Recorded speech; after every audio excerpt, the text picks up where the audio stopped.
So reading Srimad Bhagavatam 4:30-48. Thank you very much for joining in our Bhagavatam class. Techa Brahmana Desham Marisham Upaye Mire Esham Mahat Avagyanam Ajanya Janayo Nijaha.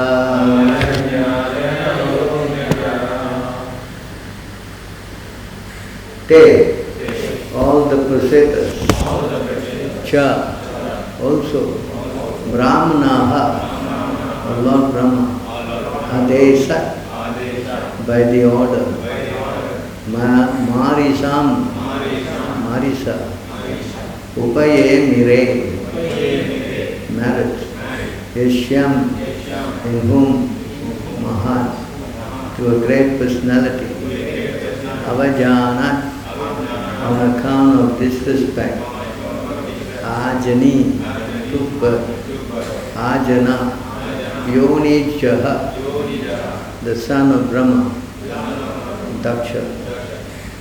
Translation: following the order of Lord Brahma, all the preceptors accepted the girl as their wife.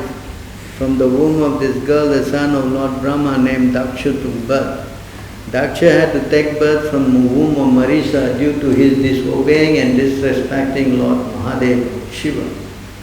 Consequently, he had to give up his body twice. Please repeat, following the order of Lord Brahma, all the preceptors accepted the girl as their wife. From the womb of this girl, the son of Lord Brahma, named Daksha, took birth.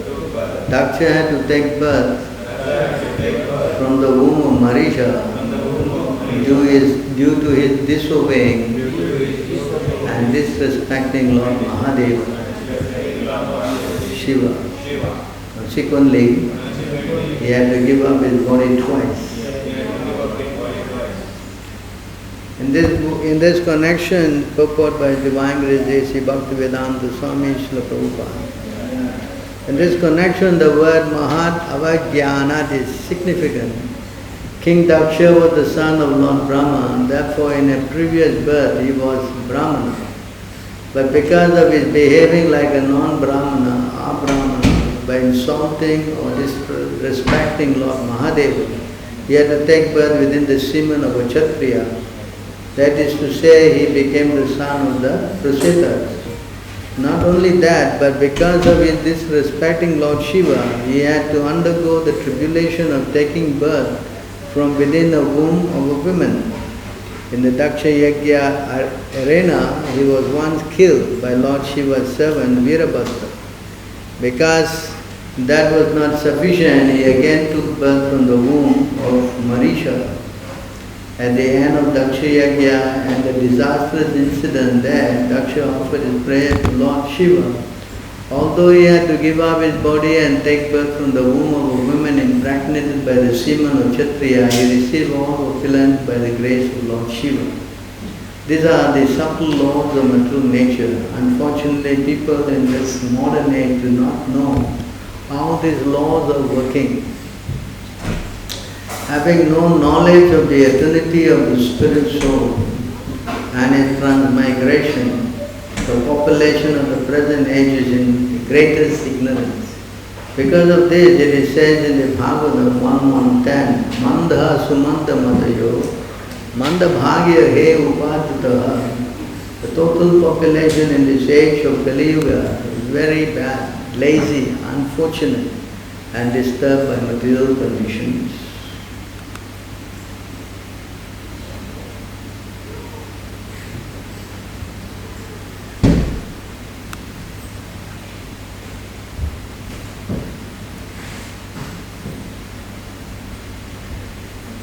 Jnanatimirandasya jnanam jnana shalakaya chakshadan militam yena tasmai Shri Guruve namaha Shri Chaitanya Manobhishtam Satpitam yena bhutale Swayam Rupa Kadamayam Dadati Swapadandikam Vandeham Sri Guru Sri Yutāpada Kamalam Sri Gurum Vaishnavam Cha Sri Rupam Sakajatam Sahagana Raghunatam Vitam Tam Saji Shadvitam Shavadutam Parajanam Sahitam Krishna Chaitanya Devam Sri Radha Krishna Padam Sahagana Lalita Shri Vishakam Vidam Cha He Krishna Karuna Sindhu Dinabandhu Jagatpate Gopisha Gopika Kanta Radha Kanta Namostute Tapta Kanchana Gaurangi Radhe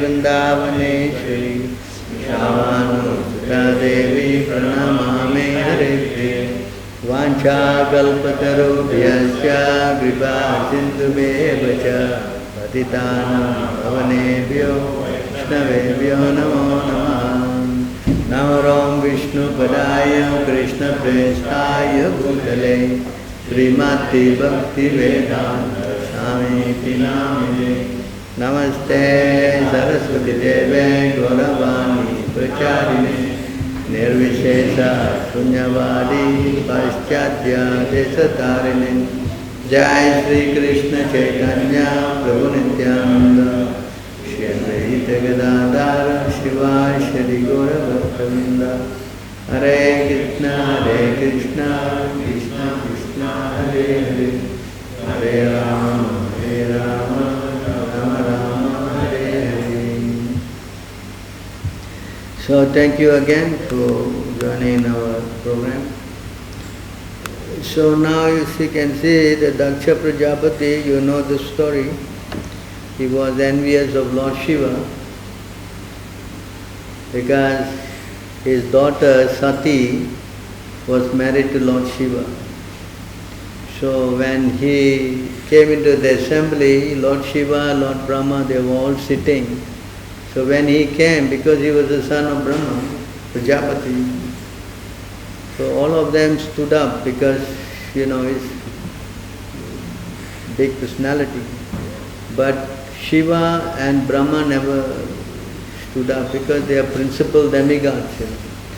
So because Lord Shiva, who is married to Sati, so it happened that Lord Shiva is the son-in-law of Daksha Prajapati. So because the father-in-law is coming and the son-in-law never stood up to receive him, Daksha took it as a big offense. See how in the heavenly world also all these things are there. So he did not wake up because Lord Shiva is constantly thinking of the lotus feet of the Lord. No? Sattvam Vishuddham Vasudeve Saptitam. He is always meditating on Vasudeva. This was spoken by Lord Shiva. So because he is always thinking of Lord and meditating on him, there was no need for him to pay respect to Daksha Prajapati, although he is his father-in-law. But Lord Shiva's position is not some ordinary position. Lord Shiva is an expansion of Lord Vishnu in the category of mode of ignorance for the purpose of destruction. You understand? And he is not even on the category of an ordinary living entity. He is actually like example is given of yogurt and milk.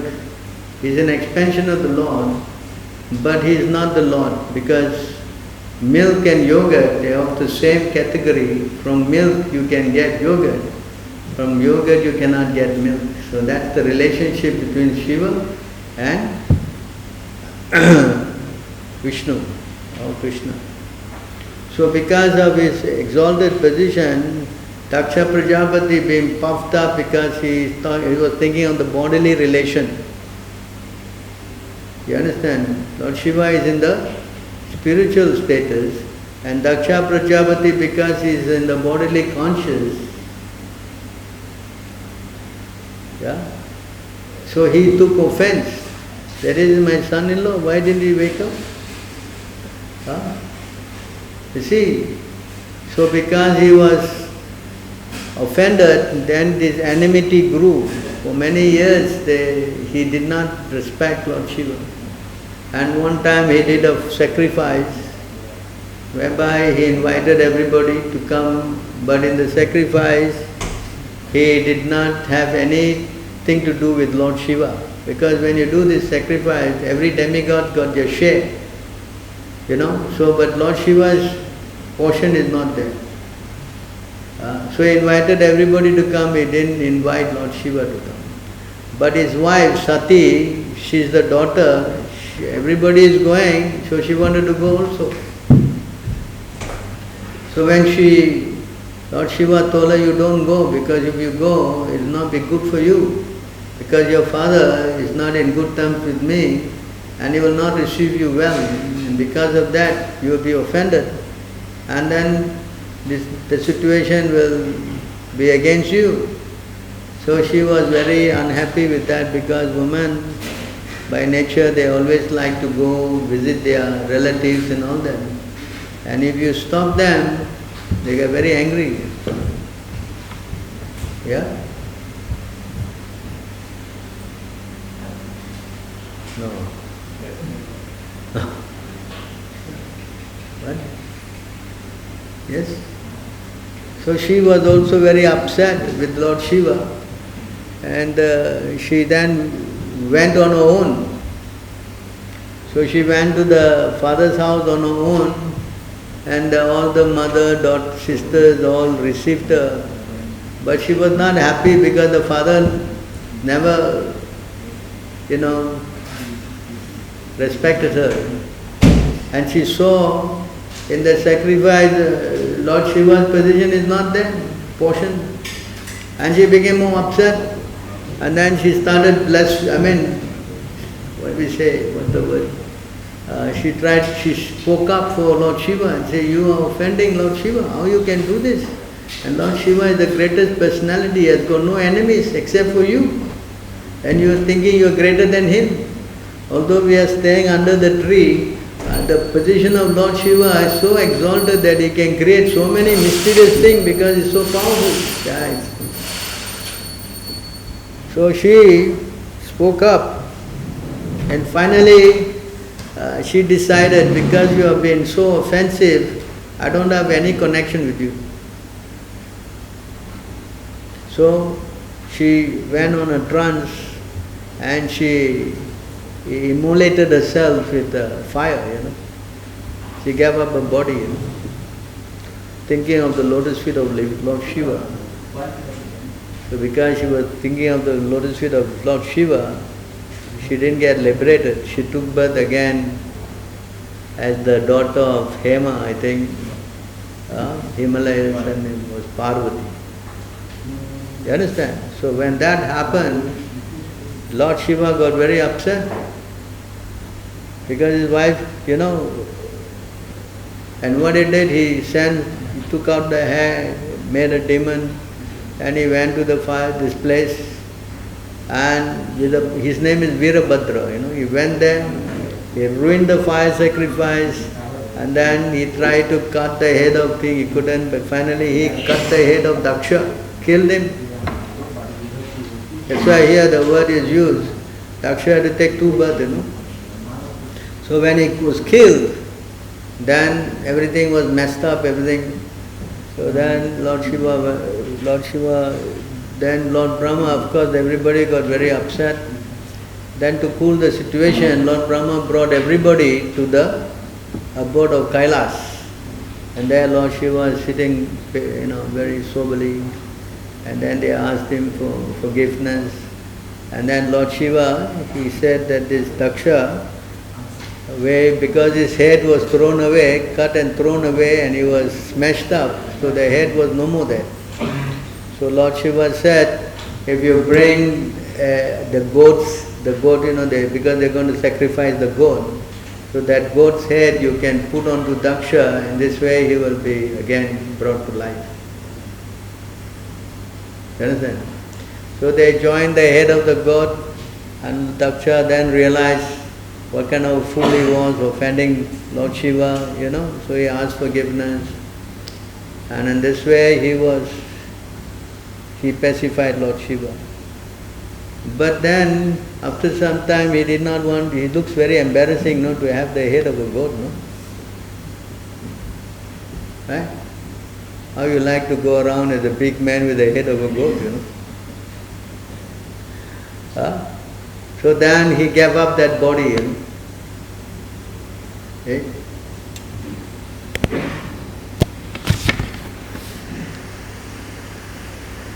So when he gave up that body, one interesting point,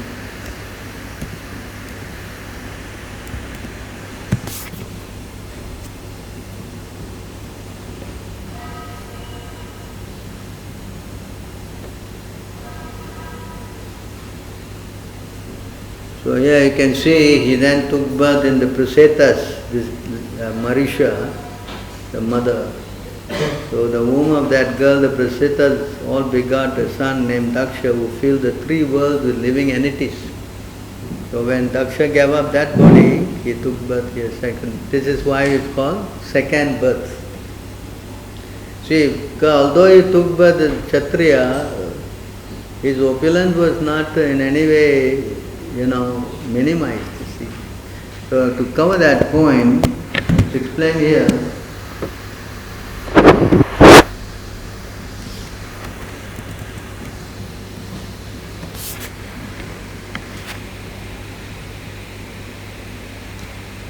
When Dhruva Maharaj saw the Yakshas coming forward, he immediately took his arrows and cut the enemies to pieces, separating their arms, legs, heads and bellies from their body.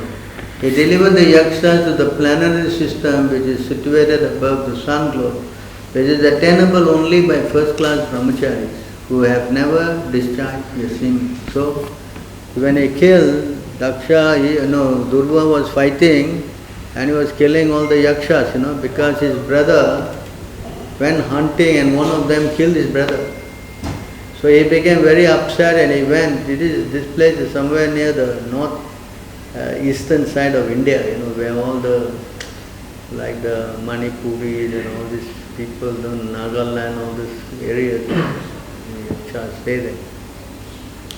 So he was fighting with them and he was killing them, and although they were killed, they went to the sun globe, the planet which is attainable only by first-class brahmachari. See the purport, very interesting. To be killed by the Lord or by his devotees is auspicious for non-devotees. Okay? Not only to be killed by the Lord, to be killed by the devotee is also very auspicious. The Yakshas were killed indiscriminately by Dhruva Maharaj, but they attained the planetary system attainable only for brahmacharis who never discharge the semen. As the impersonalist jnanis or the demons killed by the Lord attain Brahmaloka or Satyaloka, persons killed by a devotee of the Lord also attain Satyaloka. This point here, I will show you after another verse. To reach the Satyaloka planetary system described here, one has to be elevated above the sun globe. Killing therefore is not always bad if the killing is done by the Supreme Personality of Godhead or his devotee in great sacrifice. It is for the benefit of the entity killed in that way. Material so-called non-violence is very insignificant in comparison to killing done by the Supreme Personality of Godhead or his devotee. Even when a king or the state of the government kills a person with a mantra, that killing is for the benefit of the mantra. And thus he becomes cleared of all sinful reaction. See? So this is why they kill the murderer. A person who has committed murder, that means next life he has to come back and suffer tremendously. So when the state hang him for that crime, then he becomes freed from the reaction. That's why he should be hanged. Next life he will start with a better position. So, an important verse here is Urdhva Retashaha, which means that brahmacharis who have never discharged semen, celibacy is so important that even though one does not undergo any austerities, penances or ritualistic ceremony prescribed in the Vedas, If one simply keeps himself a pure brahmachari, not discharging his semen, the result is that after death he goes to Satyaloka. Generally, sex life is the cause of all miseries in the material world. In the Vedic civilization, sex life is restricted in various ways. Out of the whole population of the social structure, only the grihasthas allow restricted sex life. All others refrain from sex. The people of this age especially do not know the value of not discharging semen. As such, they are variously entangled with material qualities and suffer an existence of struggle only. The word Urdhva Retashaha also indicates the Mayavadi sannyasis who undergo strict principles of austerity. But in the Bhagavad Gita 8:16, the Lord says that even if one goes to Brahmaloka, he again comes back. Abrahma Bhuvanaloka Puna Vartinorjuna. Therefore, actually, mukti or liberation can be attained only by devotional service. Because by devotional service, one can go above Brahmaloka to the spiritual world, wherefrom he never comes back. Mayavadi sannyasis are very proud of becoming liberated, but actual liberation is not possible unless one is in touch with the Supreme Lord in devotional service. It is said, Harim Binana Mrityum Taranti. Without Krishna's mercy, no one can have liberation. So the point here we are trying to make is that even if you are killed by the Lord or his devotees, so for example here Daksha Prajapati, he was killed practically by the order of Lord Shiva.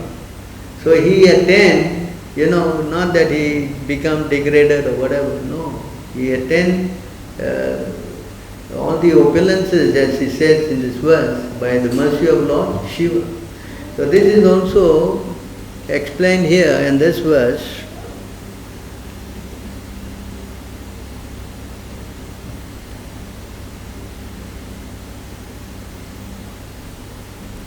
So here it is explained.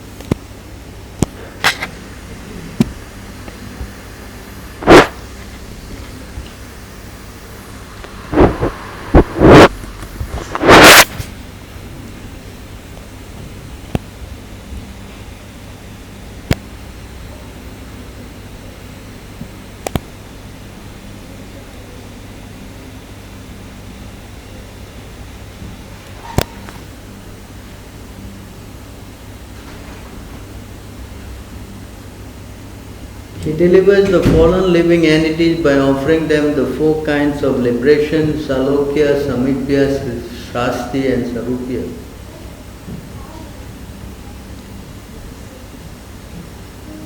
There are two kinds of liberated souls, those who are liberated by the favor of the Lord and those who are liberated by their own effort. One who gets liberation by his own effort is called an impersonalist and emerges into the glaring effulgence of the Lord, the Brahmajyoti. But devotees of the Lord who qualify themselves for liberation by devotional service are offered four kinds of liberation, namely Salokya, status equal to the life of the Lord, Samipya, constant association with the Lord, Srasti, opulence equal to that of the Lord, and Sarupya, features like those of the Lord. Those who attain Brahma Sahuja liberation cannot get entrance into Vaikuntha. Their residence is outside the Vaikuntha planet. I mean this light, Outside the Vaikuntha planet is the atmosphere of growing effulgence. It consists of the supremely bright rays of the body of Lord Krishna. That means they go into the what? Effulgence. That region is called Siddhaloka and is beyond the material nature. The essence is spiritual, but it does not have spiritual varieties. What does that mean? It is spiritual, but it does not have spiritual varieties. That means there is no activity. You understand this? It's like the homogeneous effulgence around the sun. But inside the sun are chariots, horses and other opulence of the sun god. I mean, it is just light, See? Outside of the Vaikuntha, the abode of Krishna, which is called Paravyoma, is the glaring effulgence of Krishna's bodily rays. This is called Brahmajyoti. The transcendental region of that effulgence is called Siddhaloka or Brahmaloka. When impersonalists achieve liberation, they merge into the Brahmaloka effulgence. This transcendental region is undoubtedly spiritual, but it contains no manifestation of spiritual activities or variegatedness. It is compared to the glow of the sun. Within the sun's glow is the sphere of the sun, which one can experience all sorts of varieties. As through the devotion of the Lord one can attain its abode, many have attained that goal by abandoning their sinful activities and absorbing their minds in the Lord through lust, envy, fear or faction.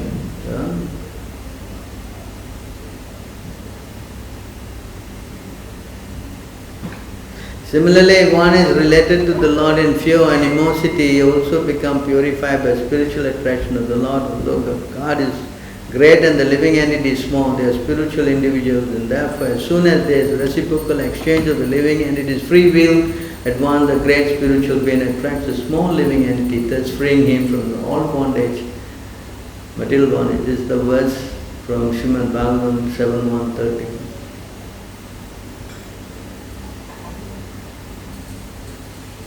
Where it has been stated that the Lord's enemies and devotees attain the same destination, this refers to the ultimate oneness of Brahman and Lord Krishna. This may be understood by the example of the sun and sunshine, in which Brahman is like the sunshine and Krishna himself like the sun.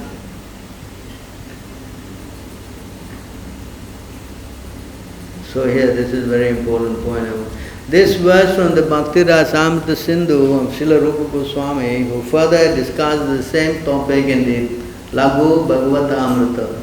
There he refers to Vishnu Purana, where Maitreya Muni asked Parasara in regard to Jaya and Vijaya how it was that Hiranyakashipu next became Ravana and enjoyed more material happiness than the demigods, but he did not attain salvation.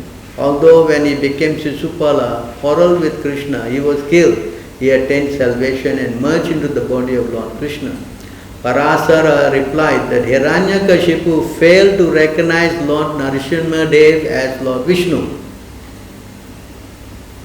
You understand? He failed. He saw, what is this lion? What is it? Half lion, half man. He did not see him as God.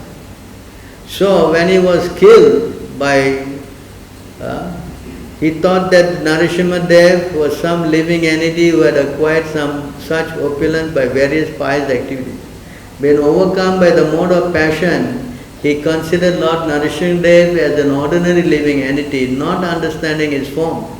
Nevertheless, because Hiranyakashipu was killed by the hands of Lord Narasimhadev, his next life he became Ravana and had the proprietorship of unlimited opulence.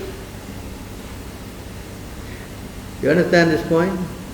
So just like this now, when Durva Maharaj killed the Yakshas, they got opulence. Similarly, when Lord Shiva, he killed Daksha, he got also very great opulence by the mercy of Lord Shiva. So here, of course, when the Lord killed, naturally the person will go back. But because he did not recognize the person killing his God, he was not some ordinary person, so he did not go back, but he got the opulence, so much what? Opulence as equal, practically more in God. You understand? See how the Lord, you get killed, how much material opulence you get. As Ravana with unlimited material enjoyment, he could not accept Lord Ram as the personality of Godhead. Ravana could not see Ram as God. He thought he was an ordinary man. And therefore, even though he was killed by Ram, he did not attain Sahuja or oneness with the body of the Lord. In his Rama body, he was too much attracted to Rama's wife Janaki, and because of that attraction, he was able to see Lord Ram. But instead of accepting Lord Ram as an incarnation of Vishnu, Ravana thought him as an ordinary human being, ordinary living being. Is the point here? So when he was killed by rod hands of Ram, therefore he got the privilege that taking birth as Sisupala, who had such immense opulence that he could think himself a competitor to Krishna. You know, Sisupala, he was so opulent.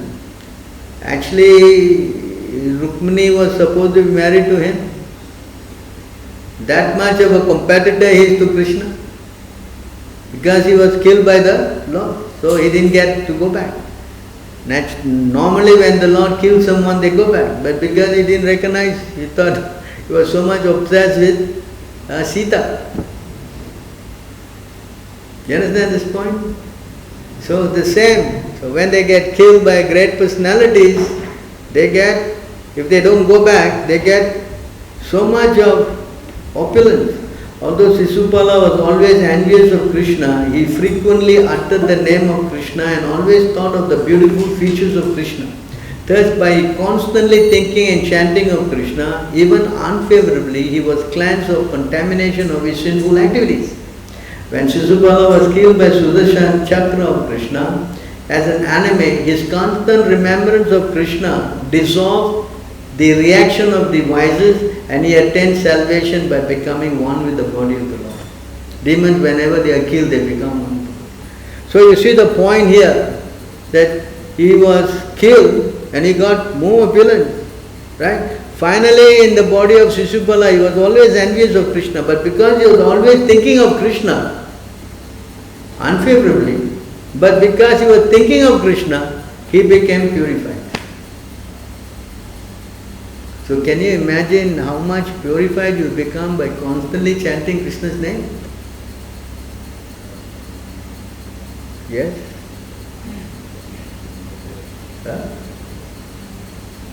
Are you following this class?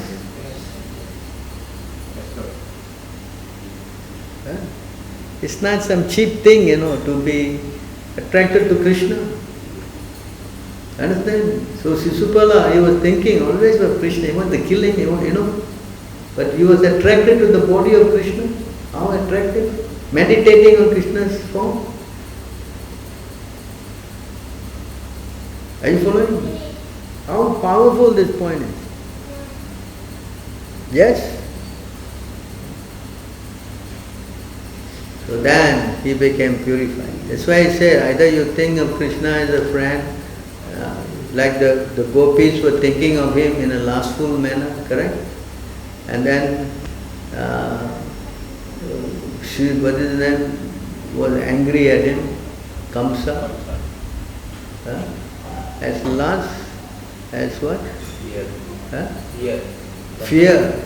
Kamsa was fear.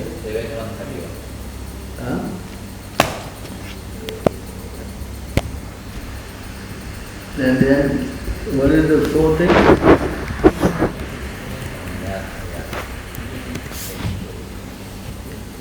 So this way, either,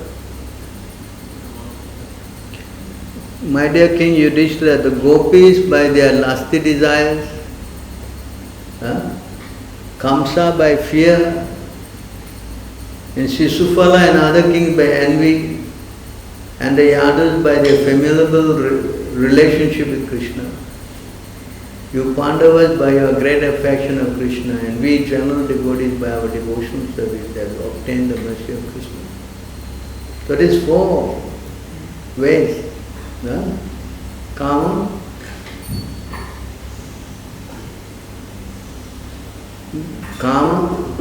Bhaya, Dvesha and Sambandha. So there's 4 methods. Even the Vrishnis also, they always thought of the Lord by sneha. By sneha, friendly, sneham. That also, you know the word. Sneha means what? Friendly manner.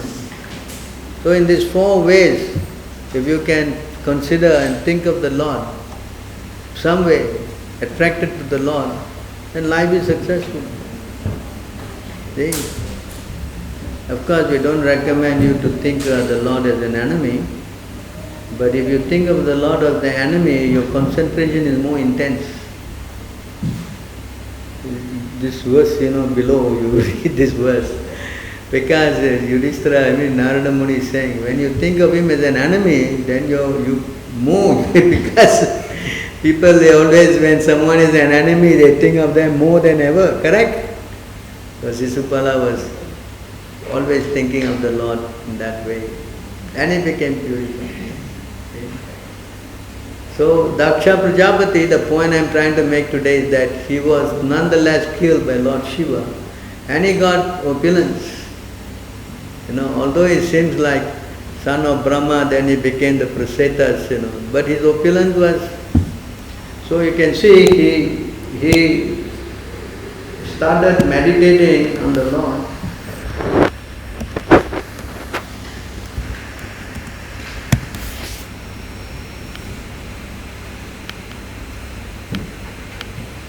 So he says here, my dear King, Sukadeva Goswami continued, after thus specifying the Praseta, Soma, the king of the moon, gave them the beautiful girl born of Brahmalocha Apsara. The Prasetas will all receive Brahmalocha's daughter who had high, very beautiful hips and married her according to the religious system. So this is continuation from this chapter. We are going to the sixth canto here. So then when he married her, he filled in the womb of that girl of the Prasetas, all begot the son named Daksha. This is how Daksha, Marisha, Prasetas, 10 of them, they married this Marisha and they got Daksha Prajapati, who filled the three worlds with living entity.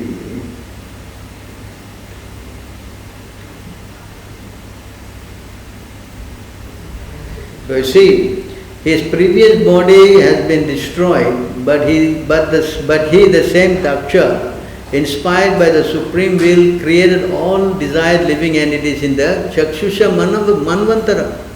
Now he was killed in Swayambhava. What is that? First one? What is that? The first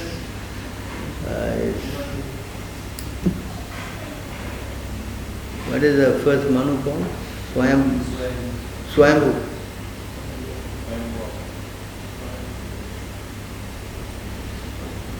So he was killed. Swayambhuva. See? Whole purpose. Daksha was first born during the reign of Swayambhuva Manu, but because of offending Lord Shiva, he was punished by having the head of a god, substituted for his own head. Thus insulted, he had to give up that body, and in the sixth Manvantara, called the Chakshusha Manvantara, he was born of the womb of Marisha as Daksha. See how, that means he was doing, actually we're explaining that he was doing tapasya, for so long until he again took birth as Daksha in the Chakshusha. That means 6 Manu. So 5 Manus he was.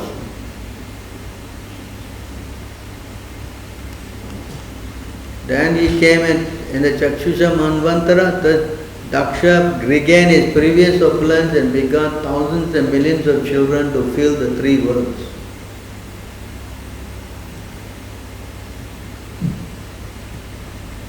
Sukadeva Goswami continued, please hear from me with great attention how Prajapati Daksha, who was very affectionate his daughter, created different types of living entities through his semen and through his mind. Not just by semen, with his mind also he could create, not some ordinary personality.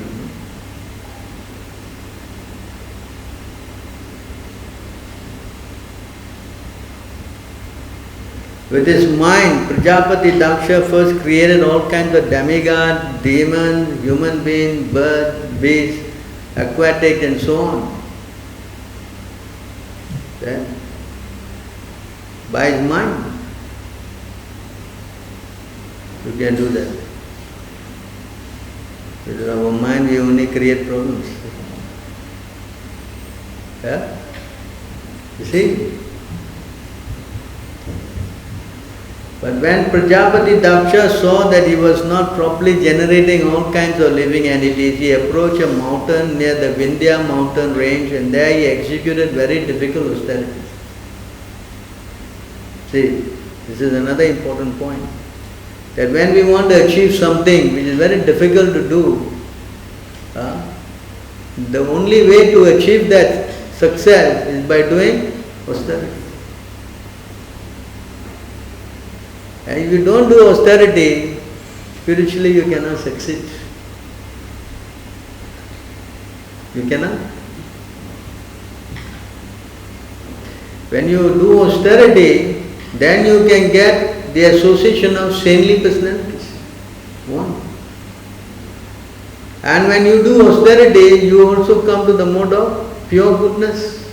And you come to the Brahman level, Brahma Bhuta. From Jiva Bhuta, you come to Brahma Bhuta. By tapasya. See? Here.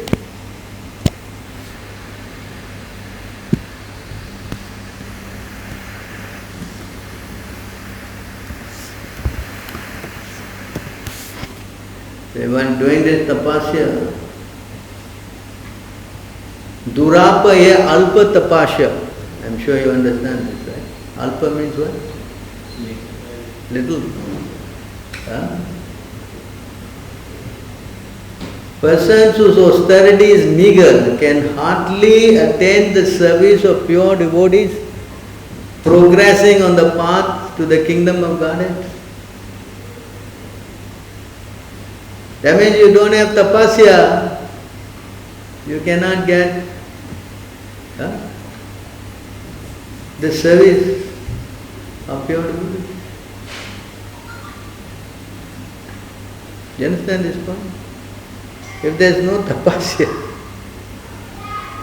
why you need this service of the pure devotees?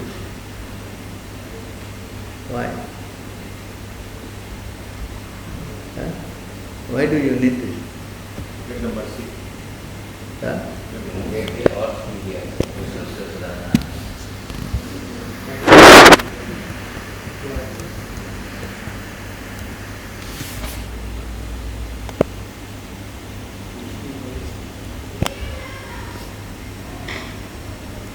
This is why you need the mercy of the pure devotees. For twice born sages, by serving those devotees who are completely free from all vice, great service is done. By such service, one gains affinity for hearing the message of Vasudeva. Vasudeve Katha Ruchi. Without association of pure devotees, forget it, it's not going to work. And in order to get the association of pure devotee, you have to do austerity. You understand? If you don't do austerity, then this thing will not happen. An association who gains an affinity for hearing the message of Vasudeva, what does that mean? That means what? Then that very science will become manifest in your heart. This knowledge will manifest in your heart. And that's explained here. What is that? When he took the remnants of the food, Narada Muni, by taking the remnants, uchista lepa.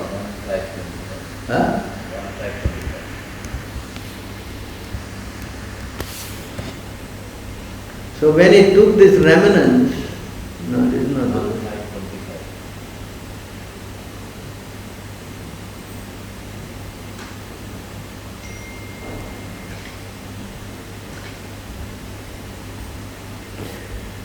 O Vyasadeva, in that association of mercy of the great Vedantis, I could hear them describe the attractive features of Lord Krishna.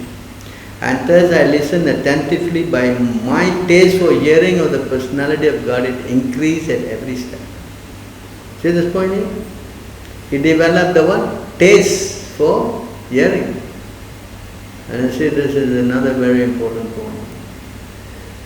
once only by the permission I took the remnants of the food, and so doing all my sins were at once eradicated. First thing that happened, his what? All his karma was cleaned up. And thus being engaged, I became purified in heart, and at that time the very nature of transcendentalists became attracted to me. Vasudeve kata ruchi. Are you following? Huh? Do you understand or not? Huh? You know why tapasya is important? Huh? Another point here is why tapasya is important. This is the first instruction given by Rishabhdev to his 100 sons.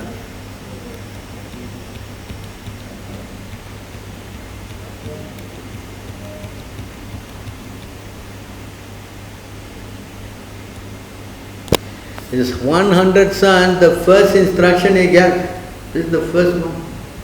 Rishabhdeva Vacha. Rishabhdeva Vacha. Nayam deho deha bhajam nirloke kasta kaman harati vid pujame.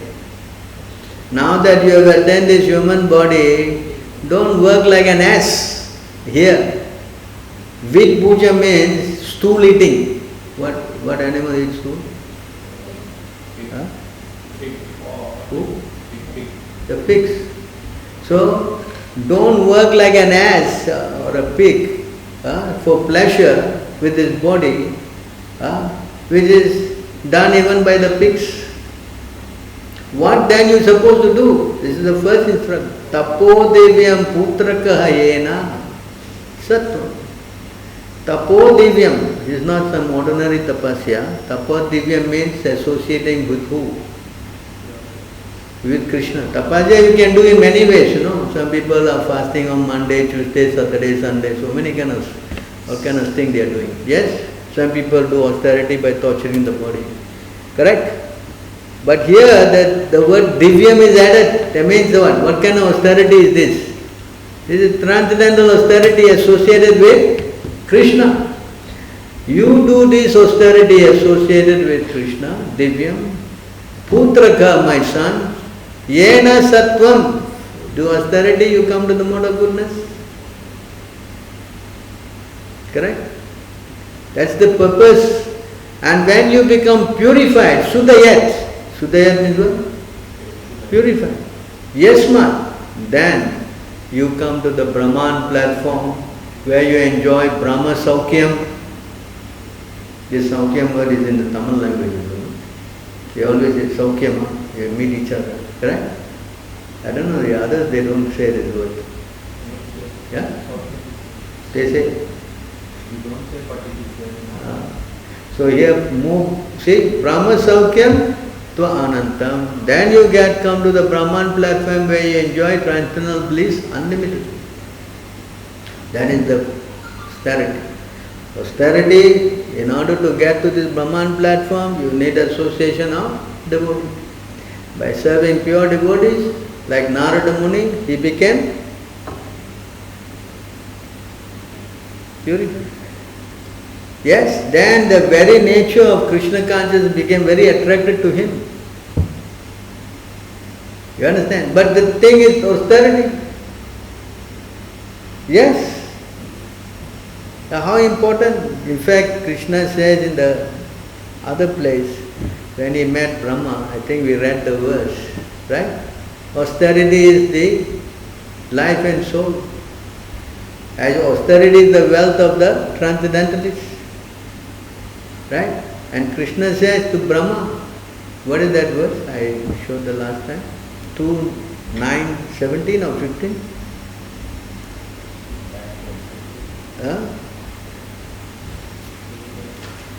2, 9 what? 26? 23.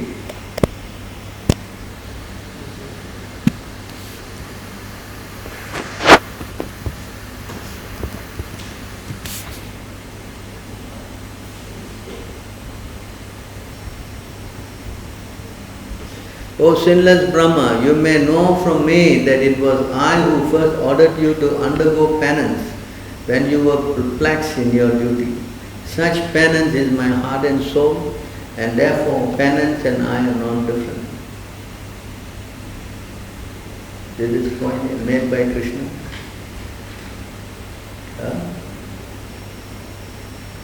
See how much Krishna is himself. So even Lord Brahma, before he started his work, he was told to do austerity. Rishabdev instructing his son to do austerity. Yes? How important is austerity? For a spiritualist, if he doesn't do austerity, then I think he cannot make it. You won't get the mercy of a pure devotee. You don't get his mercy, then now you'll get attracted to Krishna. And you cannot get attracted to Krishna, then what's the use of your life? Huh? Correct? So this is very, very important. So therefore, Daksha Prajapati, then he went to that mountain. What is that verse we were reading? 6:4?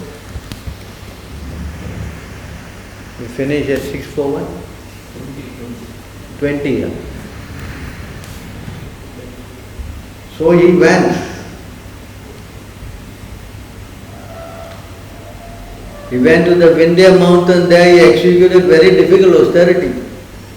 And you can see his purpose for this austerity is what? To produce, to have sex life. Even to have sex life, he did austerity. Yeah? Just like Kadama Muni, he also did all this austerity. What he wanted? A wife. And the Lord appeared in gift. Near the mountain was a very holy place named Agamarshana. There Prajapati Daksha executed ritualistic ceremonies and satisfied the Supreme Personality of Godhead Hari by engaging in great austerities to please him. My dear King, I shall fully explain to you the Hamsa Guhya prayers which were offered to the Supreme Personality of Godhead by Daksha, and I shall explain how Lord was pleased with him for those prayers. So he is offering these prayers. And I just want to highlight one point here. He pleased the Lord by the austerities, and the Lord appeared, and then Lord blessed him. He's praying to the Lord. You can read all these prayers.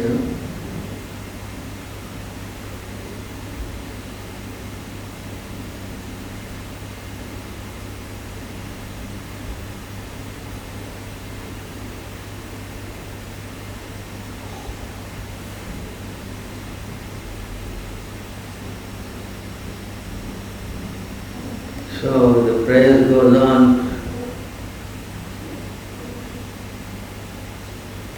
In this verse we also quote this verse. This is one of his prayers. Anything expressed by material vibration, anything ascertained by material intelligence, and anything experienced with material senses or concocted within the material mind is but an effect of the modes of material nature, and therefore has nothing to do with the real nature of the Supreme Personality of Godhead. We quote this verse. That's it. The Supreme Personality of Godhead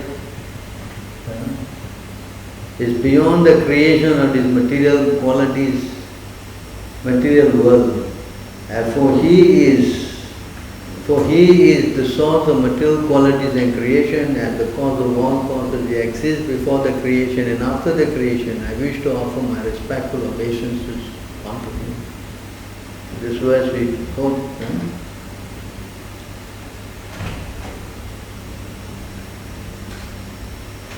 And here it says how the Lord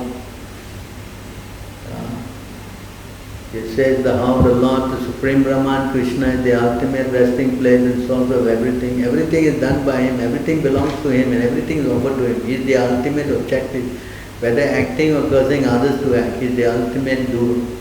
There are many causes, high and low, but since He is the cause of all causes, He is well known as the Supreme Brahman who existed before all activity. He is one without a second and no other cause. Therefore I offer my respectful obeisance to Him.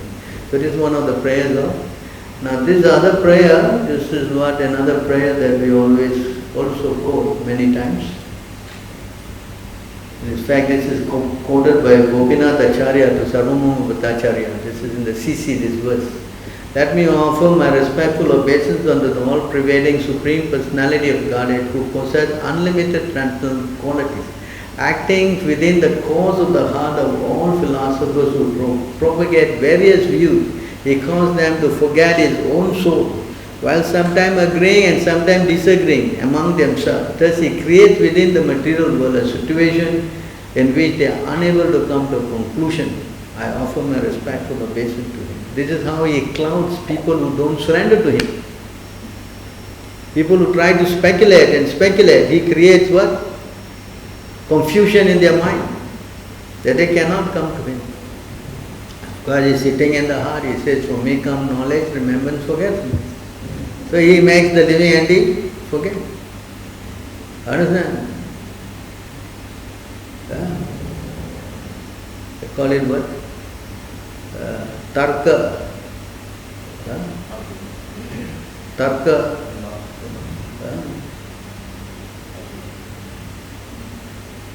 Correct?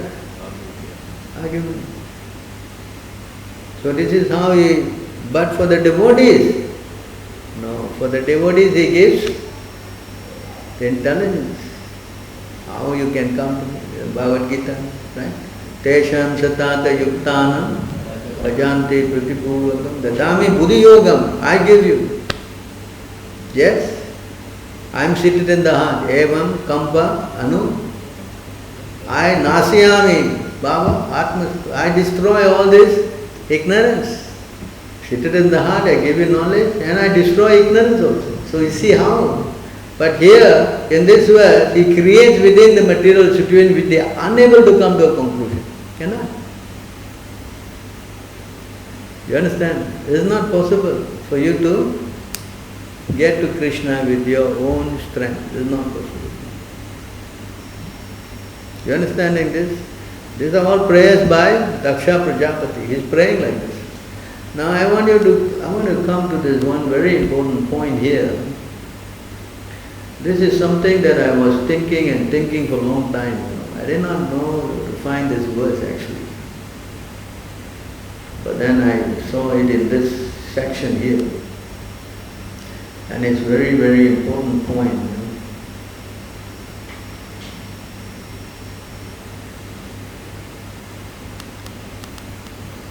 So you can read up all these prayers, when you have time, you can probably go there. So here in this part,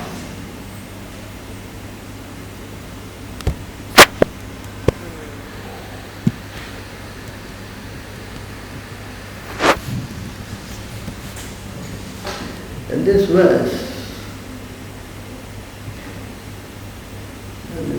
before the creation and the cosmic manifestation, I alone existed with my specific spiritual potency.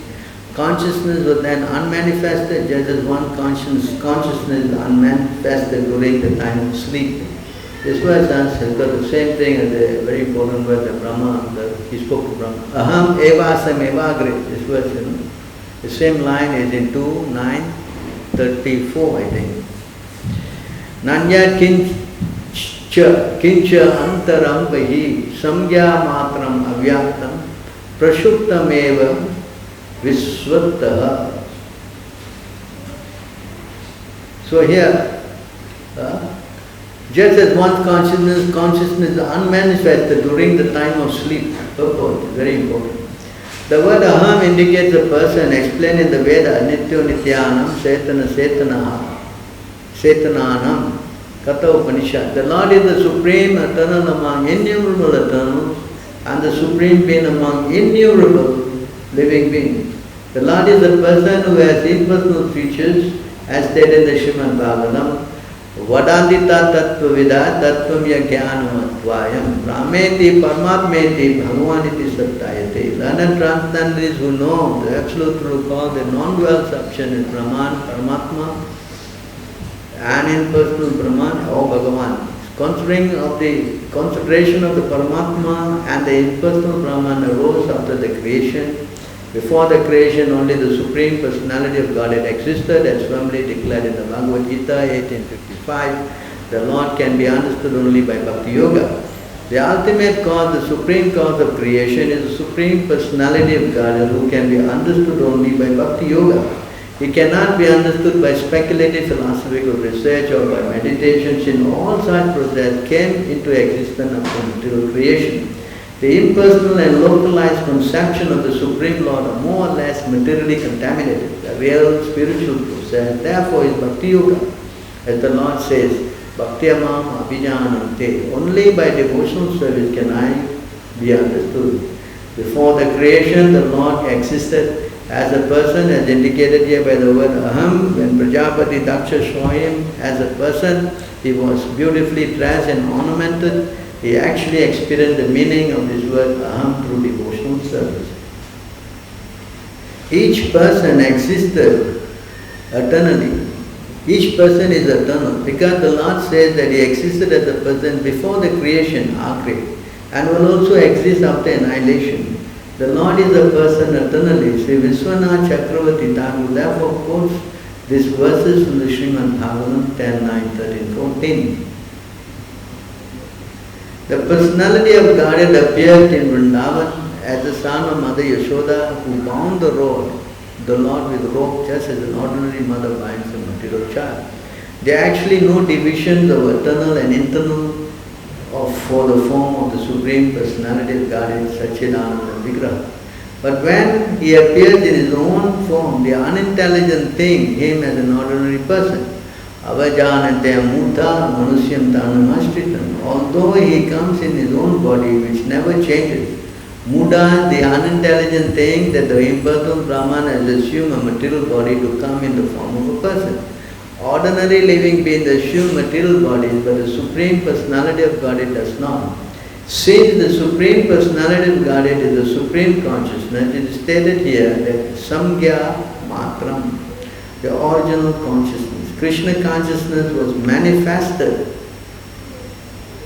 Krishna consciousness was unmanifested before creation, although the consciousness of the Supreme Personality of God is the origin of everything. The Lord says in Bhagavad Gita 2:12, never was the time when I did not exist, nor you, nor all these kings, nor in the future shall any one of us cease to be.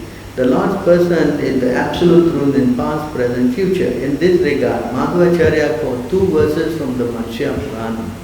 Nana Varno Rishi Aristo Eko Bahu Shirsa Bhujo Rupan Asil Yat Laye Tad Anyatu Shukshma Rupam Sriyam Vina Asukto Sukto Eva Cha Militakcho Bhavat Darihi Antra Anyatra Na Dharayat Vishnu Srisha Lineva Katayate Sukshmatvena Haravastana Linam Anyat Apishyate. After the annihilation of everything, the Supreme Lord, because of his Satchidananda Vigraha, remains in original form. But since the other living entities have material bodies, the matter merges into matter, and the subtle form, the spirit soul, remains within the body of the Lord. The Lord does not sleep, but the ordinary living entities remain asleep until the next creation. An unintelligent person thinks that the opulence of the Supreme Lord is non-existent after the annihilation, but that is not a fact. The opulence of the Supreme Personality of Godhead remains as it is in the spiritual world. Only in material world everything is dissolved. Brahma Lina, merging into the Supreme Brahman, is not actually Lina or annihilation. For the subtle form remaining in the Brahman effulgence will return to the material world after the creation again assumes the material form. This is described as bhutva bhutva pariliyate. When the material body is annihilated, the spirit soul remains in the subtle form which later assumes another material body. This is true for the conditioned soul, but the Supreme Personality of Godhead remains eternally in original consciousness and spiritual body. So in other words, the material body dissolves in this, but the subtle body goes into the, it says here,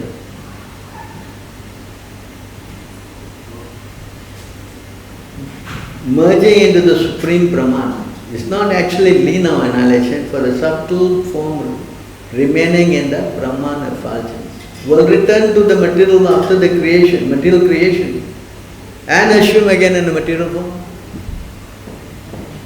In other words, you see, this is explained because Daksha, he died in the first month and he did not come up until the 6th month. Where did he go?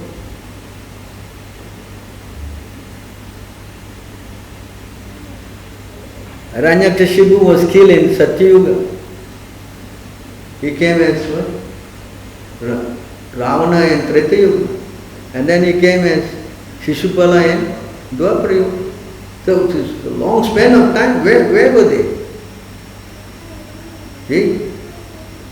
So here it's explained a subtle form merged into the Brahman effulgence. And when again, you see, will return to the material after the material creation and again assume a material form.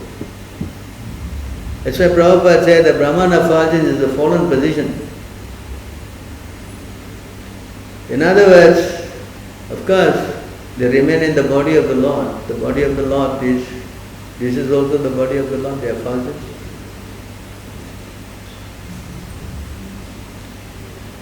So those living entities who are in the Brahman effulgence may all not be liberated souls also. Yes? Yes or no? That is statement. Yeah? So you hang around in the Brahman. That's why Brahman effulgence is not really a liberated. Because they say, Brahma also said, you fall down whenever, because you don't take hold of lotus feet of Krishna, you go even to the highest Brahman, you will fall down.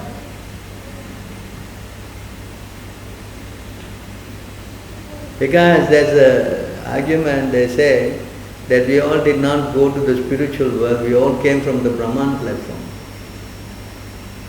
Prabhupada does not accept that statement. He says that Brahman effulgence is a fallen position. How to come from a fallen position? It doesn't make sense. Are you understanding? So from this angle of view, you can see that how the Brahman effulgence is actually a fallen position. So the living entities are waiting there. And these living entities are not liberated, they are just there. So again when creation comes, the Lord brings them down again to another body. That's why the word Brahma, Lina, merging into the Supreme Brahman. You understand this? But those people who fall out from the Brahman platform, they can also associate with devotees and become a devotee, right? Yeah, they take birth in very exalted family and no, whatever their karma is, they continue from there. Because you see, like now, all the sinful living entities are taking birth in Kali Yuga. Only in Kali Yuga they are coming, right? They don't take birth in Satya Yuga. Where were they? Where are they hanging? Where? Correct? They must be somewhere. Yes? All the pious souls who are supposed to start off the Satya Yuga, where are they? Or the Treta Yuga, Dwapara Yuga, where are they? So, Krishna keeps them there. The moment is appropriate time, like just like Daksha, he was kept, right? When the Chakshusha Manvantara came, even what is name, Narada Muni, he was kept. And when the new creation started, he came out again, and this time he became son of Brahma. So all this period, where was he? But this liberation into the Supreme Brahman and going like this are different. Different. That merging into the light is one thing, but Krishna is keeping them there is another thing. As it says here. Right? Brahman Lina merging into the Suma is not actual annihilation. This is it. Or for the Sattva form remaining in the Brahman Effulgence will return to the material world after the material creation and again assume material form. Do you understand this? Huh? Yes.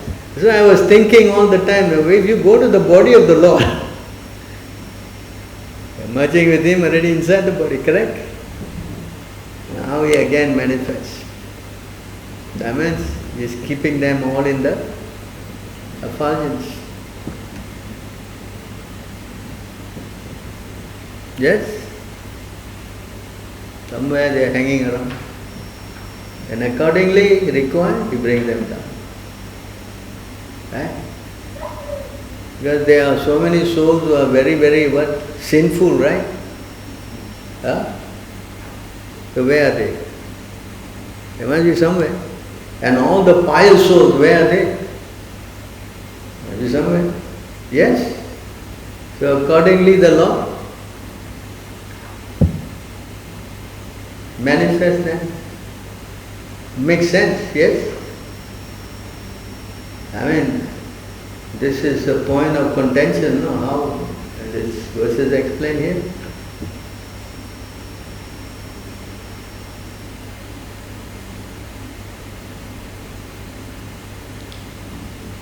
Correct?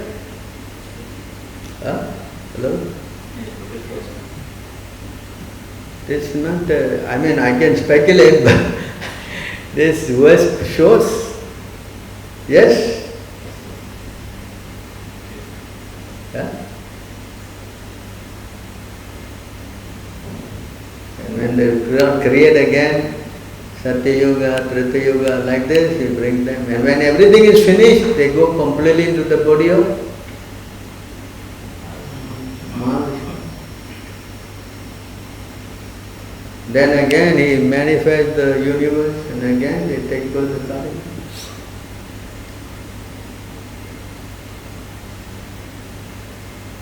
Correct? Just like when He killed Sisupala, no, He killed Ravana and He killed Hiranyakashipu, they didn't get liberated. Yeah? Normally the Lord kills someone, He gets liberated.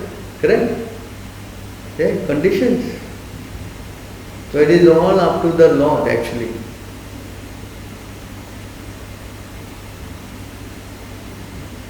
Yes? So they keep somewhere. Where He keeps them? Effulgence. And when the time comes, He brings them down again. So the Brahman Effulgence is not just only for those who are killed by Him. From this statement, it doesn't show it like that. Yes? Yes or not? Otherwise, why Prabhupada like this thing, right? So that means the Brahman Effulgence has also souls who are not liberated, but he says here, it's not actually lina or annihilation. They hang there, waiting. When the time appropriate, come down again. Correct? This was actually, I was looking for this, because all the time I think that they will go and merge in the body of Garbhodashki Vishnu and wait there or something. It's not a fact. Again he manifests. Or what's his name? Chirodashki Vishnu. You know, we all go and merge in the body of Chiru. Huh? They were saying that partial devastation will go to the body of Garbhodaya. When there is a complete devastation, we go to Mahavishnu body. That's what I was thinking like that. But this verse doesn't show that. It keeps them all in the Brahman Effulgence, you know. Yes? But the Mayavadis are also going there only. Yeah, those who are liberated, they go there, merge there. But the moment they want some action, they come down. And some of them, when they desire to be with the Lord, then they go into the Vaikuntha. That's also there. Generally they fall down. That's the word you see the word they use, Prabhupada used the word what? Generally they fall down. Mostly because they don't have no idea of Krishna. But they have some idea of Krishna, they can also go. That also there. But here, in the Brahman Effulgence, there are also souls who are kept there. That is also there. No, anyone who did not get liberated. Like the case here, Daksha Prajapati. From Swayambhuva Manu, he was killed and then he manifested himself in Chakshusha Manvantara. That's how many millions of years. Where he went? He must be hanging somewhere. Correct? So we have to find out if they merge into the body of Garbhodas Ki Vishnu. This verse we must find, you know. Otherwise we are just thinking, I don't know. Where is that verse to show that the souls are kept in the body of Garbhodas Ki Vishnu or Chirodas Ki Vishnu? Markandeya says to Yudhishthira. Huh? Markandeya talks to Yudhishthira. He said that. In Mahabharata. In the Mahabharata. You got the verse? You got the verse? I don't know who is translating this book, bro. Really see the verse we want to see. You show me the verse because I want to see. Right? The souls of all are kept in the body of Garbhodas Ki Vishnu. Chirodas Ki Vishnu.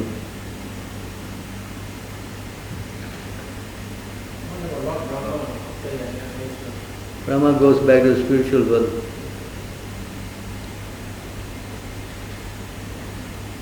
But if we don't go back, then he comes back again. Another creation, he comes back again. If we don't go back, you know.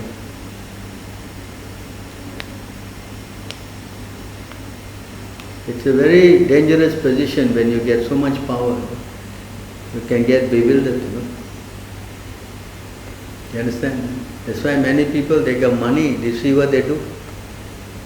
They're completely gone, correct? They do all kind of crazy things. Just money. Imagine you get the power like Brahma, what you will do? Huh? Very dangerous. So you find out that verse for me, let me see. Huh? Mahabharata, we don't have the verses, no? It's just writing only, right?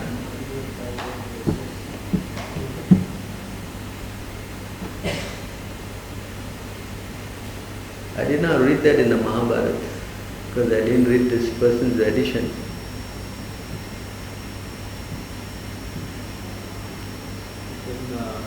This Madhya setup merging, there are two types. One is merging into the effulgence and then merging into the body. There are two types. Yeah, that's it. That one is different.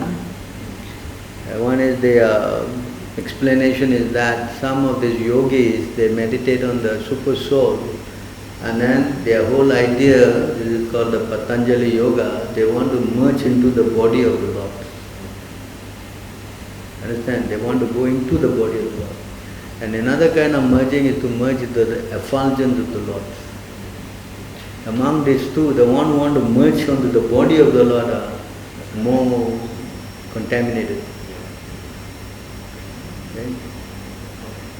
That's why, of course, when we speak about Paramatma realization, naturally we think it's better than Brahman realization.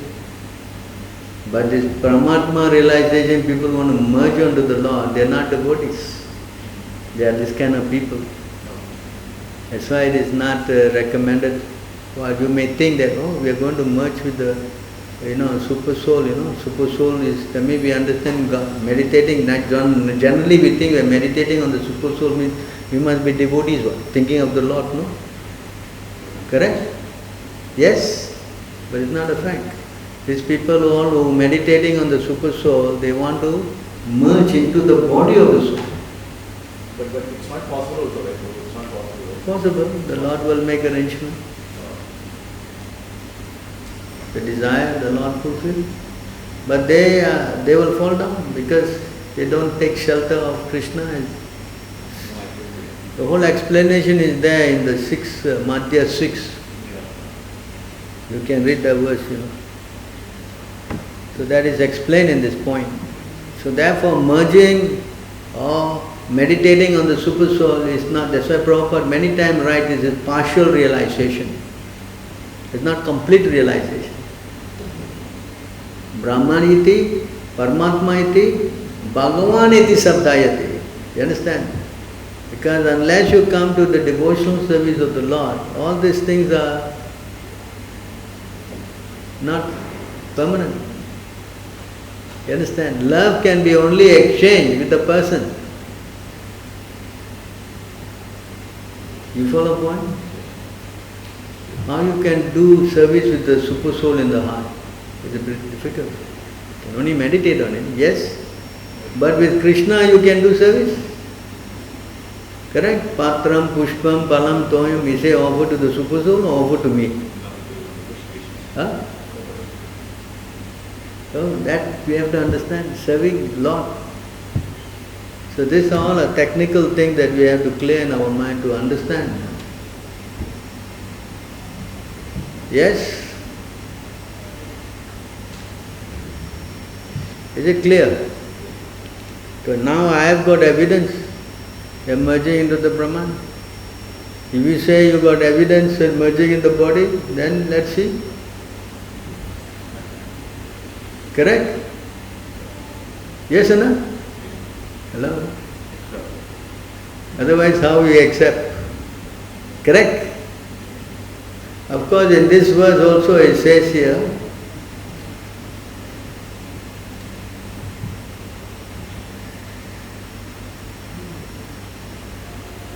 the subtle form of the spirit soul remains within the body of the Lord. Here, statement also.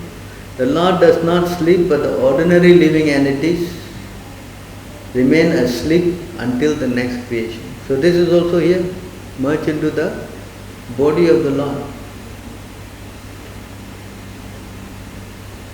Here also is two statements. So Prabhupada made two statements here. Merge into the body, remains, you see. The matter merge into matter and the subtle form, the spirit soul remains within the body of the Lord. Now which body of the Lord? But then Prabhupada explained in the next line below that they remain in Brahma Lina. Correct? So the body of the Lord here could also mean is the effulgence. Correct? Yes or no? It is also part of his body.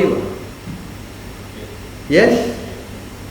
So you say he goes into the body of Garbhoda, that you have to show me. I don't think you can show me. Huh? Not that Markandeya talks about Mahavishnu. He talks there when I don't think that there means complete annihilation. Yeah, that is, he talks about that, not this. So here this is, I remember this verse, 6:4:47. You're going to argue with me. that is different. Huh? That one is different, not this. So that different subject. So is it clear? During the Brahma's entire night we will be there. Brahma entire night or what, we don't know. See, like here, he was in the Narada Muni, he left the body in what yuga? Which Manvantara?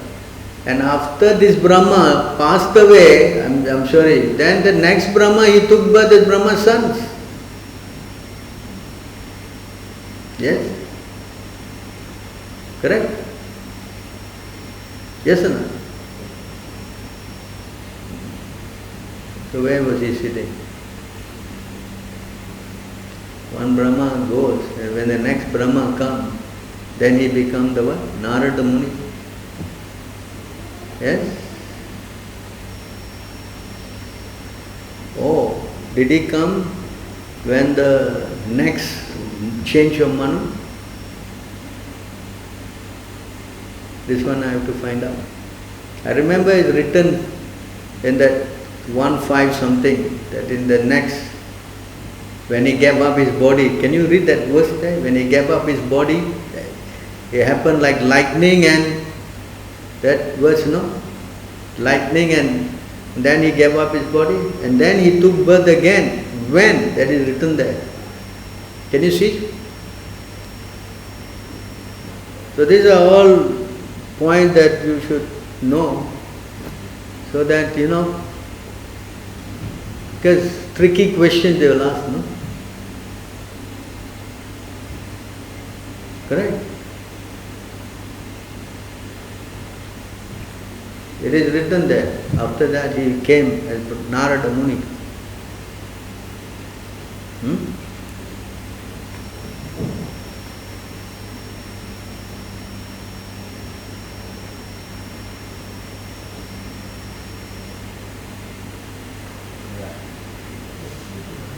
Like getting an illumination of those dimensions. 1.6? 27.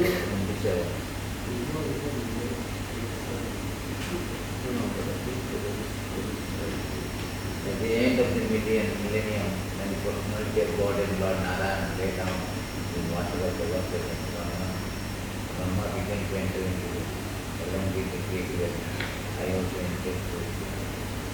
Oh, Brahma.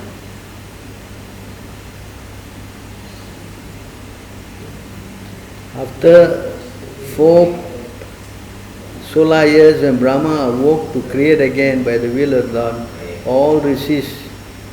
So that means it's one Manu finished. When the next Manu came, then he became the next Narada Muni. But it says that enter into Huh? it says that enter into Narayana body.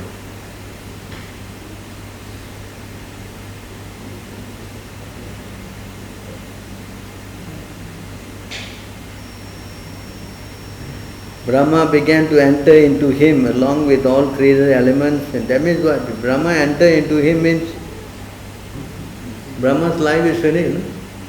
That is complete. So then again in the next 4.3 million years, I think it's 4 billion years, right?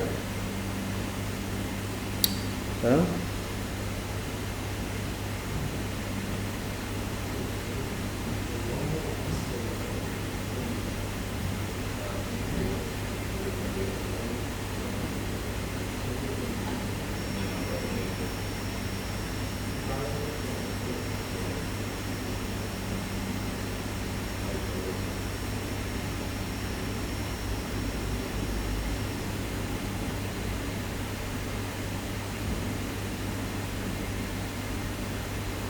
Or it is stated in the purpose. 1/6 purpose. So here, see, Brahmaji rests in Yoga Nidra within the body of Garbhodas ki Vishnu. So that point is here. Generator of Brahma, thus after sleeping period of Brahma, when there is again creation by the will of the Lord through the agency of Brahma, all great rishis again appear from different parts of the transcendental body, and Narada also appears. This means that Narada appear in the same transcendental body, just as a man awakes from sleep in the same body. See, Narada is eternally free to move all parts of transcendental and material creation almighty. He appears and disappears in the own transformed body which is without distinction of body and soul, unlike conditioned soul. So here, when Lord Brahma goes and to sleep, he enters in the body of Garbhodaki Vishnu.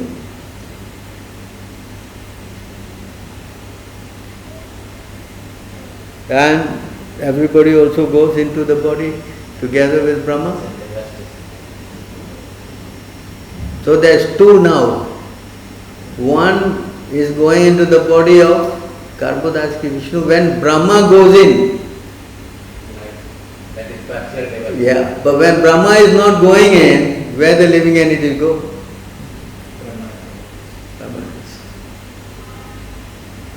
This is complete, no? When Brahma goes to sleep, he goes into the body of Garbhodaki Vishnu. Yes? But when Brahma is not going to sleep, where the living entities go? They merge into the effulgence. Effulgence means it's outside of the universe.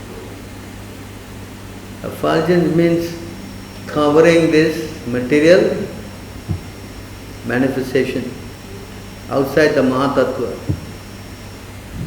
Yes, this Mahatattva is the egg, no? Outside that they go and wait. And the moment time again comes back again. But when Brahma goes to sleep, then everybody goes, finish. And they wait in the body of Garbhodaki Vishnu. And when Brahma again comes out, awakes, and then all of them come back. They hear Narada was sleeping for that one period of Brahma's day. That means how many manus? 12 manus. Yes. Again, when he woke up, then again, next day of Brahma, Narada, he became Narada. Does that mean this Narada life is only one Brahma? One Brahma day. He was waiting for one Brahma day in the body of Garbhodaki Vishnu. And Brahma again woke up to start creating. Then he came out as Narada Muni. Yes? Yes?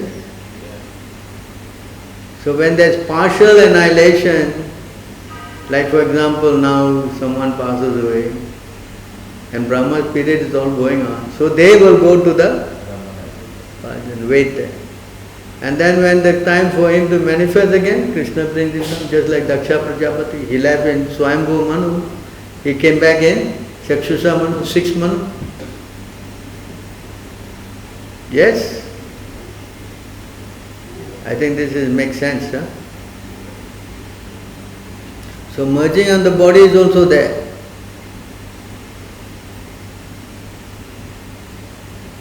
So everybody enters the body of Garbhodaki Vishnu. That means nothing left now. Everything is what? But it's also said that when Brahma goes to sleep, all up to the Janaloka, Tapaloka and these lokas are not annihilated. Yeah, they all go up to that. And then all the living entities will move to the place where Brahma is and they wait there. Because that means the water will go all the way up to the Marlok, Janalok and Tapalok, no? So up to Marlok, the water goes there. So I mean all below is finished. And I read also that all these personalities of these 3 lokas will take shelter in the abode of Lord Brahma. Partial, that means when? Partial annihilation happens when? Night of Brahma.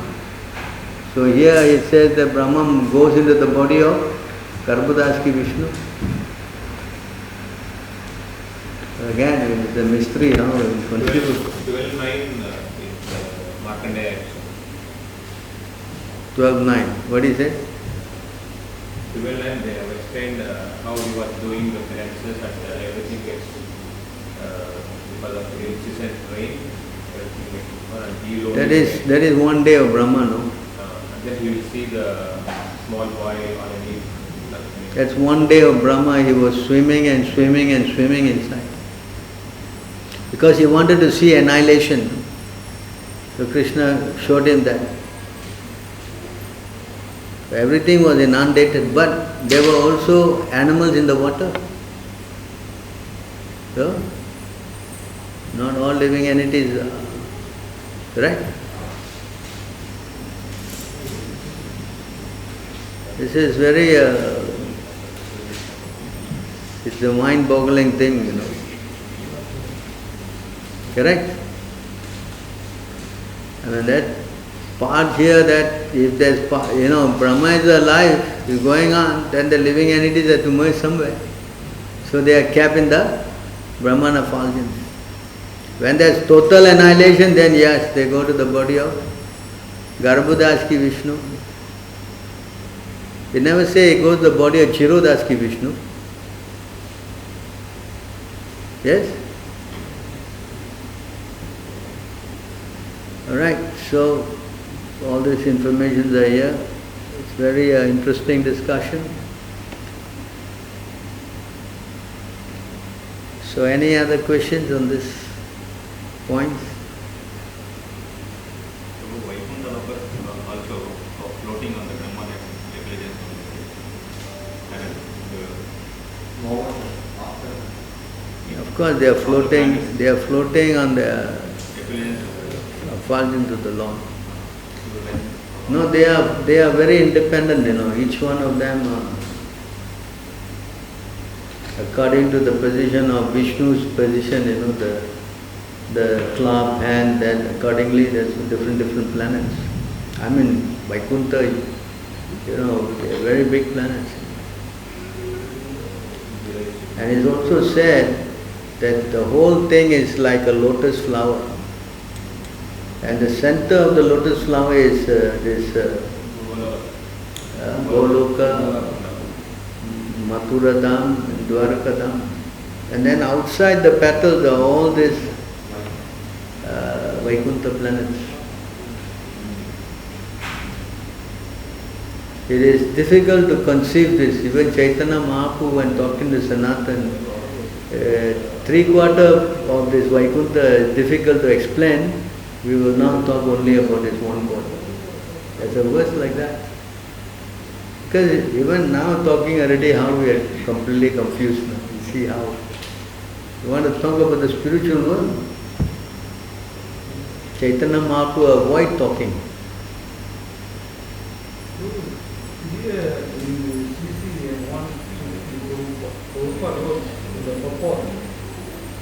In time, material scientists may also know how we can communicate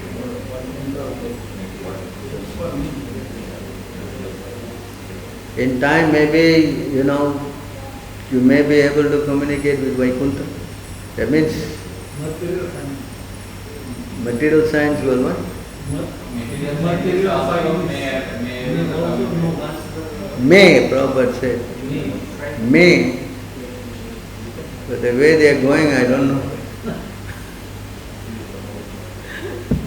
Because technologically they are making a lot of advancement.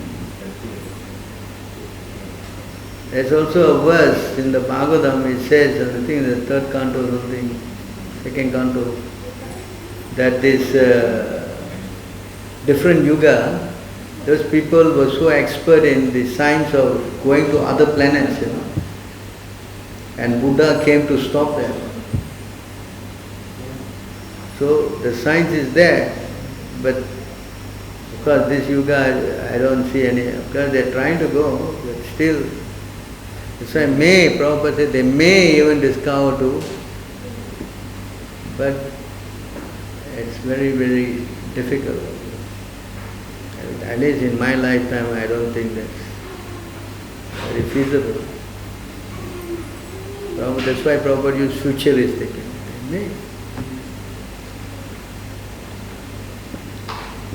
All right, anything else to add? Okay, we'll stop here then. Thank you very much. Grandharaj Bhagavan ki jai.